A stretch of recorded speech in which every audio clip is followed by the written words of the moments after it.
6 વ્યક્તિઓ કે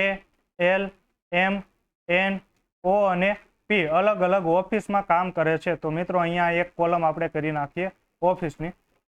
જે તે જ ક્રમમાં હોય તે જરૂરી નથી એનો અર્થ કે યુમાં કામ કરતો હોય એલ વીમાં કામ કરતો હોય એમ ડબલ્યુમાં કામ કરતો હોય એવું જરૂરી નથી એલ એ ઓની પત્ની છે તો અહીંયા મિત્રો જેન્ડરની વાત આવી તો આપણે જેન્ડરનું પણ એક ખાનું અલગ કરી નાખીએ હવે મિત્રો હું થોડુંક તમને સારું લાગે એ માત્ર હવે મિત્રો હું થોડુંક ખાના પાડી દઉં એટલે તમને વધારે સારી રીતે સમજાય મારું મિત્રો ડ્રોઈંગ એટલું બધું સારું નથી તો તમે કોઈ એમ ન કહેતા કે લીટી ત્રાસી જાય છે બની શકે કે લીટી ત્રાસી જાય તો મને માફ કરી દીજો આમ તો મેં એન્જિનિયરિંગ કરેલું છે સિવિલ એન્જિનિયર છતાં પણ મારું ડ્રોઈંગ એટલું બધું સારું નથી હવે મિત્રો જોઈએ એલ એ ઓની પત્ની છે એલ એ ઓની પત્ની છે તો મિત્રો ઓ કોણ હશે પતિ હશે તો પતિ એટલે કે પુરુષ તો ઓ કોણ હશે મિત્રો પુરુષ અને એલ એ ઓની પત્ની છે પત્ની એટલે કે સ્ત્રી તો મિત્રો આ બંનેની આપણને જાતિ ખબર પડી ગઈ જેન્ડર ખબર પડી ગઈ એલ એ ઓની પત્ની છે અને તે ઓફિસ એક્સ માં કામ કરે છે તો મિત્રો આ જે તે વપરાણું છે એ કોની માટે વપરાણું છે તો એલ માટે એટલે કે એલ કઈ ઓફિસમાં કામ કરે છે એક્સ માં ઓફિસ વી અને ઝેડ માં કોઈ સ્ત્રી કામ કરતી નથી તો આ વી અને ઝેડ માં કોઈ સ્ત્રી કામ કરતી નથી એનો અર્થ શું થાય કોણ કામ કરે છે તો પુરુષ કામ કરે છે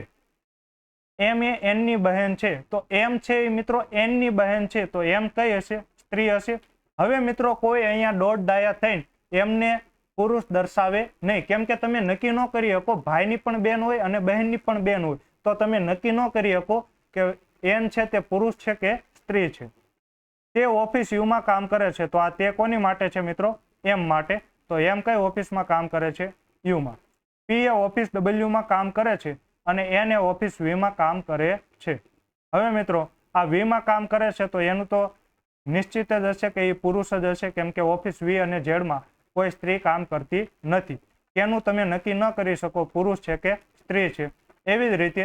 પીનું પણ તમે નક્કી ન કરી શકો કે પુરુષ છે કે સ્ત્રી છે હવે ઓફિસ કઈ બાકી રહી U V W X Y અને ઝેડ તો કે વાયમાં પણ કામ કરી શકતો હોય અને ઝેડમાં પણ એવી જ રીતે ઓ વાયમાં પણ કામ કરી શકતો હોય અને ઝેડમાં પણ હવે કોઈ અહીંયા પાછા દોઢ ડાયા થઈને એવું ન કરે કે વી અને ઝેડ બંનેમાં પુરુષ કામ કરે છે તો આપણને ખબર જ છે કે ઓ પુરુષ છે એટલે ઝેડમાં કામ કરતો હોય તો વાય ન આવે અને કે વાયમાં કરે આવું મિત્રો તમે કરી શકો નહીં કેમ કે બની શકે કે એ પણ પુરુષ હોય તો એ પણ ઝેડમાં કામ કરતો હોય તો મિત્રો હવે આ આવી જ રીતે રહેશે હવે મિત્રો આના પ્રશ્નો જોઈએ ઓ કઈ ઓફિસમાં કામ કરે છે તો મિત્રો ઓ કઈ ઓફિસમાં કરે છે વાય અથવા ઝેડ તો તમે નક્કી કરી શકો નહીં એટલે કે માહિતી અપૂરતી છે આગળનો પ્રશ્ન જોઈએ કે ક્યાં કામ કરે છે તો કે ક્યાં કામ કરે છે વાય અથવા ઝેડ તો તમે પાકું કહી શકો નહીં એટલે કે માહિતી અપૂરતી છે આગળનો પ્રશ્ન જોઈએ નીચેના પૈકી કઈ જોડી નિશ્ચિતપણે પુરુષોની છે તો એવી જોડી કઈ છે મિત્રો તો આ ખબર છે પુરુષ પુરુષ તો એન અને ઓ અથવા તો ઓ અને એન તો એવો મિત્રો કયો જવાબ છે એન ઓ અથવા તો O N option number B N O આગળનો પ્રશ્ન જોઈએ ઓફિસ વાયમાં કોણ કામ કરે છે ઓફિસ વાયમાં કોણ કામ કરે છે મિત્રો વાય વાય વાય વાય તો કે અથવા તો ઓ તમે પાકું નિશ્ચિત કરી શકતા નથી તો જવાબ આવશે એક પણ નહીં હવે મિત્રો તમે કોઈ એમ ન કરો કે અહીંયા જો કે આપેલું છે વાય ભલે નો આપ્યો કે તો છે ને તો ઓપ્શન નંબર બી તમે પાકું કહી શકો નહીં એટલે કે સાચો જવાબ આવશે ઓપ્શન નંબર ડી એક પણ નહીં તો મિત્રો આ રીતે પઝલને સોલ્વ કરાય આશા રાખું છું કે તમને આ 10 પ્રશ્નોનું સોલ્યુશન સમજાઈ ગયું હશે મળીએ છીએ આગળના વિડીયોમાં જય હિન્દ જય ભારત અને ખૂબ ખૂબ ધન્યવાદ